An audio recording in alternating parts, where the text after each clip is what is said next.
అందరికీ నమస్కారం అండి. నా సాహితీమాలకు స్వాగతం. ఈరోజు మన సాహితీమాలలో మనం చూడబోతున్న దేవాలయం రామప్ప దేవాలయం.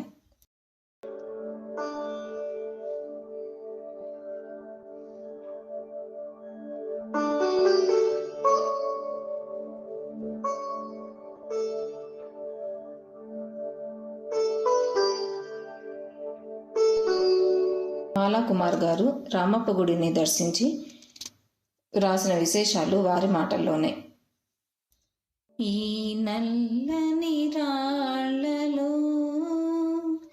ఏ కన్నులు దాగెను, ఈ బండల మాటున ఏ గుండెలు మ్రోగెను.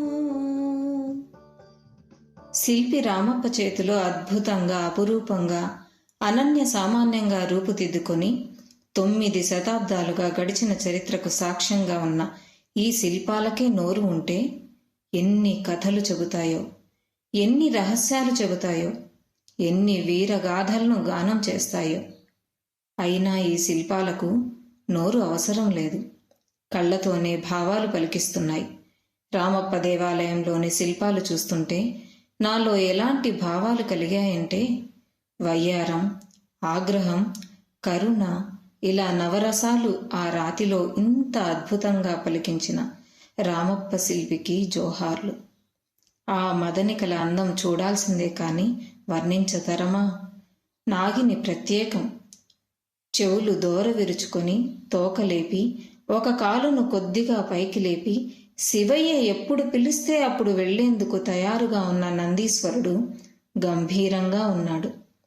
అందరినీ గమనిస్తూ ప్రసన్న దృక్కులతో శివయ్య ప్రసన్నంగా ఉన్నారు. ఎంత చూసినా తనివి తీరని అందం రామప్ప దేవాలయం.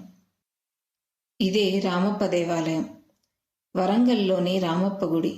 దీన్ని రుద్రేశ్వర ఆలయం అని కూడా పిలుస్తారు.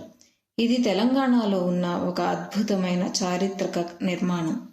దీనిని కాకతీయ రాజులు 13వ శతాబ్దంలో నిర్మించారు మరియు ఇది యునెస్కో ప్రపంచ వారసత్వ ప్రదేశంగా గుర్తించబడింది. ఈ ఆలయం దాని అద్భుతమైన శిల్పకళ మరియు రామప్ప సరస్సు పక్కన ఉండడం వల్ల ప్రసిద్ధి చెందింది.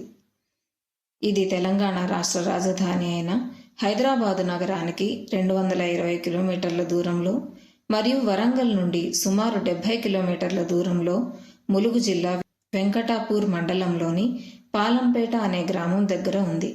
క్రీస్తు శకం 1213లో గణపతి దేవుని కాలానికి చెందిన రేచర్ల రుద్రుడు ఈ ఆలయాన్ని నిర్మించాడు. మధ్యయుగానికి చెందిన ఈ శివాలయం ఆలయంలో ఉన్న దైవం పేరు మీదుగా కాక దీనిని చెక్కిన ప్రధాన శిల్పి రామప్ప పేరు మీదుగా ఉండడం ఇక్కడి విశేషం. ఇది గొప్ప హస్తకళకు ఉదాహరణ. దీనిని యునెస్కో ప్రపంచ వారసత్వ ప్రదేశంగా గుర్తించింది. 2021 జూలై 25న రామప్ప దేవాలయానికి ఈ హోదా దక్కింది. ఆలయం పక్కన కాకతీయ కాలం నాటి రామప్ప సరస్సు ఉంది. శ్రీరాముడు కొలిచిన లింగమైన రామలింగేశ్వరుడు ప్రధాన దైవంగా ఉన్న దేవాలయం. మహాశివరాత్రి ఉత్సవాలు 3 రోజులు ఇక్కడ అంగరంగ వైభవంగా జరుపుతారు. స్కూల్ పిల్లలతో పాటు గైడ్ చూపిస్తుంటే చూడడం బాల్యంలోకి తీసుకెళ్ళింది. మంచి ఎండలో మా వయసు మరిచి పిల్లలతో సమానంగా పరుగులు పెడుతూ చూశాము. మీరు కూడా రామప్ప గుడిని దర్శించి మీ అభిప్రాయాలను కామెంట్ బాక్స్లో తెలియజేయగలరు. నమస్తే.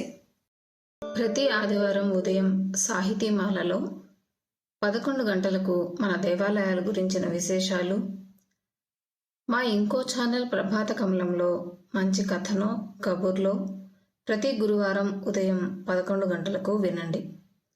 ప్రభాత కమలం లింక్ డిస్క్రిప్షన్ బాక్స్లో ఉంది.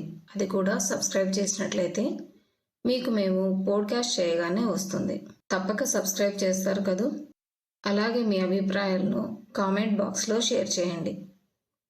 ధన్యవాదాలు.